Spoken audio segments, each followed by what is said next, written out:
Quero fazer só uma pergunta para os pastores. Vocês acham que a igreja na pandemia,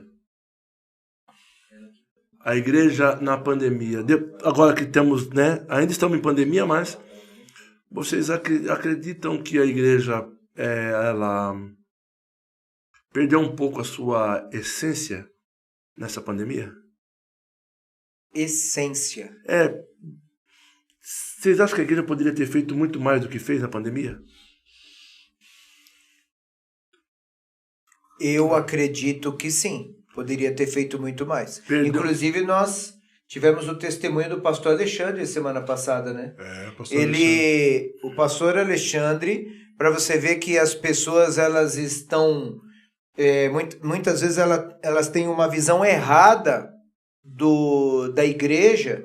Eu até falei sobre isso, né? Realmente existem pastores que não estão alinhados com o reino de Deus, e ainda falei que a igreja é a porta larga, que a porta estreita é o reino de Deus. Porque ir para a igreja é simples. Uhum. O difícil, o estreito é você chegar na porta larga e depois migrar para, ou melhor, passar para a porta estreita. Entrar para o reino de Deus. Entrar para o reino de Deus, aí que está a sacada.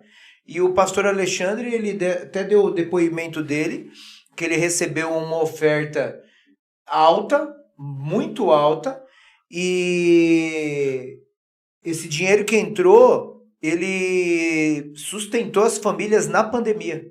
Glória a Deus. As famílias da igreja. Um tinha um comércio, fechou, o outro estava para ser despejado que não conseguia mais pagar o aluguel, o outro, cada um tinha uma história, e ele pegou aquele dinheiro que era uma oferta muito alta mesmo, muito relevante, e durante meses ele foi sustentando as famílias. Ele foi dando suporte. Então existem as igrejas alinhadas com o reino, não estão alinhadas com valor financeiro, com dinheiro, com... Surgiram alguns heróis, né? Vamos dizer que foi um herói, né, do reino, um príncipe do reino. Porque eu quero contar para vocês rapidinho o que aconteceu conosco na pandemia, eu senti no meu espírito de falar isso. Quando, uma semana antes, fevereiro, no carnaval, nós fizemos um evento na igreja chamado Como Ouvirão. E nesse evento nós propusemos, no tema era a igreja nas mídias sociais. Uhum. Falamos sobre a importância da igreja nas mídias sociais, enfim. Logo na sequência veio a pandemia. Mês de março foi decretada a pandemia e a determinação era que tudo fosse fechado. No mês de março e abril aquele final de mês de março, né? Nós fechamos a igreja, não abrimos, fizemos só via online. No mês de abril começamos a fazer culto na igreja, porém só nós, sem público. Uhum.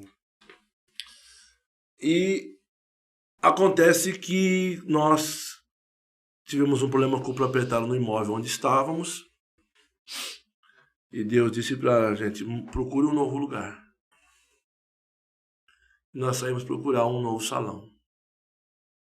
Nesse inteirinho, Deus havia dado uma ordem para nós. Quando vocês encontrarem um novo salão, vocês comecem a fazer culto. Fazer culto como, Senhor? Está todo mundo com medo. Isso no mês de final de abril. Começo de maio, meio de maio, encontramos um salão. E eu falei, aí Deus falou assim, faça culto.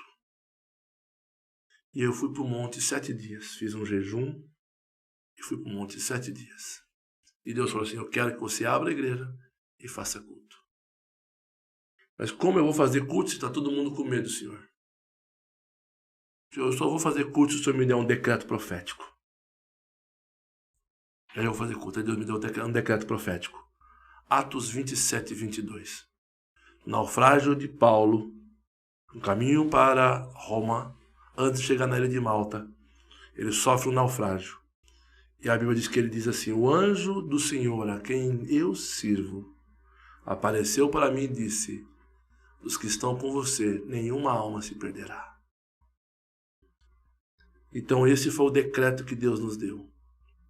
Deus falou assim, compre cadeiras novas.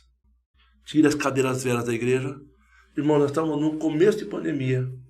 Havíamos mudado do imóvel porque estávamos com um problema com o antigo proprietário que não queria fazer acordo conosco para continuarmos no imóvel. Deus manda a gente procurar o imóvel, a gente encontra um imóvel que é 2 vezes o tamanho do que nós estávamos, que é o salão que nós estamos hoje, no mês de maio, e Deus manda comprar 200 cadeiras novas.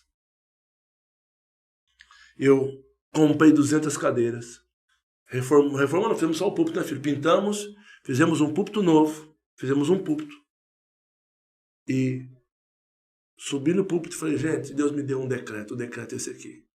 Dos que estão conosco, ninguém se perderá. Eu respeito todos os pastores que fecharam as suas igrejas, respeito cada opinião de cada líder que não fez culto, mas a ordem de Deus para mim era, faça culto. Começamos a fazer culto, no meio da mudança eu peguei Covid, tratei com remédio de piolho, fiquei bom, e começamos a fazer culto. E qual foi a minha surpresa? Começou a vir gente de todo lado. Gente de todos os cantos começaram a ir para os nossos cultos. E começamos a transmitir, né, filho? Fazendo live. Começou a vir gente, as pessoas vinham, perguntavam, tem que fazer inscrição? Não tem que fazer inscrição, é só chegar e entrar e participar do culto. Durante toda a pandemia, pastores, nós não fechamos um culto. Eu não fiz um velório. Nem de membro da igreja, nem de familiar de membro da igreja. Fizemos de uma irmã só, da filha, da mãe de uma irmã, mas era de outro ministério. Mas dos que estavam conosco, nós não perdemos nenhum. Tivemos uma pastora nossa que pegou Covid, ficou em um estado grave, mas não chegou a entubar. Na noite que os médicos falaram que ela ia entubar, ela foi milagrosamente curada. Mas se ela não melhorar até de noite, a senhora vai ser entubada. Não fechamos a igreja, fizemos culto. Não perdemos ninguém. A nossa igreja dobrou de tamanho. Porque tínhamos um decreto profético. Chegou a ter policial, que foi comandante da PM lá da região, que foi na porta da igreja, naquele dia que o Dória falou que não era para fazer, senão ia todo mundo preso. O comandante da PM lá foi lá pedir oração pela tropa. Ele falou, pode fazer culto, pastor. As guarnições da Guarda Municipal para a fiscalização passavam na porta da igreja e não viam a igreja funcionando. E nós fazendo culto. Então eu quero chegar nisso aqui. Eu peguei um Uber alguns dias atrás, um senhor, começamos a conversar. E não sei por qual motivo chegamos à questão da pandemia, do Covid. Ele disse para mim assim, eu perdi minha esposa e meu filho. Minha esposa morreu num dia, minha esposa morreu num dia e meu filho na semana seguinte. Na nossa igreja, ele é pastor também, auxiliar numa igreja. Na nossa igreja perdemos 50 pessoas. Morreu o pastor, a mulher do pastor, morreu um monte de gente. Porque ele mesmo fechando a igreja, não tendo culto, morreu 50 pessoas da igreja. Esse homem, eu comecei a contar, eu me solidarizei com ele e contei a história do que Deus havia feito conosco. Esse homem parou o carro, Eliseu, virou para mim, com os olhos cheios de lágrimas, e disse, se todas as igrejas tivessem feito como o Senhor fez, se o meu pastor tivesse feito como o Senhor fez, ouvindo Deus, a minha mulher e meu filho não teriam morrido. A igreja teve uma grande oportunidade de ser uma voz profética durante essa pandemia, ela não foi. Durante as 10 pragas do Egito, os egípcios perguntavam por que no meio dos hebreus ninguém morre. A igreja poderia ter sido muito mais profética do que política durante essa pandemia. Esse é o que eu queria deixar aqui registrado. Quem não entende mundo espiritual, é óbvio que vai me criticar, logo não tem problema. De cara vai criticar, vai achar que é uma irresponsabilidade, mas aí que tá, nós temos que entender sobre mundo espiritual e sobre obedecer um comando de Deus, porque se Deus está falando, faça, porque você não vai perder ninguém, é diferente de ser irresponsável. Verdade. Então aí foi muito responsável, porque obedeceu a Deus. Eu subi no monte 7 dias para ouvir Deus falar comigo o que era para fazer. Você foi buscar uma... Não fiz dia alegre, fiz um jejum e subi o monte 7 dias. Deus fala comigo. Se o senhor quer que eu faça culto, o senhor me dá um decreto para esse culto. E debaixo desse decreto nós vamos caminhar. Entendeu?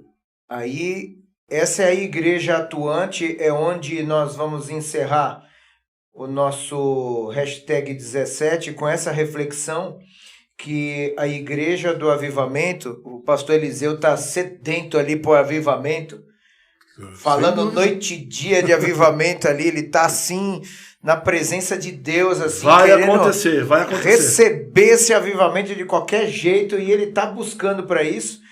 E a provocação no campo das ideias dessa noite foi justamente isso, que a igreja vai trabalhar para salvar a próxima geração. O que ela vai fazer?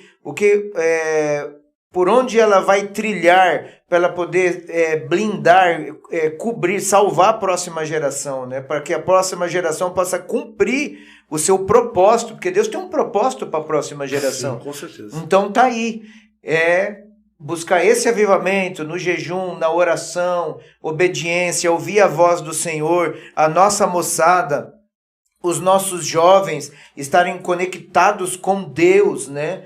Para estar conduzindo essa próxima geração, porque eles são a igreja do avivamento, né, pastor? É isso aí. Essa moçada, esses jovens. A igreja do arrebatamento é a próxima geração. Então, essa moçada, então tá na mão deles, o cajado tá na mão deles cumprir esse propósito, essa missão. Não só os líderes como o senhor subiu para o monte, cumpriu, ouviu a Deus, mas eles estarem preparados para receber esse cajado, né? Para tocar o barco, né? Para estar blindando, ensinando, decretando, cobrindo, levando esse conhecimento para as famílias, para os pais. Eu costumo dizer que nós somos a geração de Moisés, que está no alto do monte, e tem uma geração de Josués, que estão no pé do monte, para pegar o nosso legado.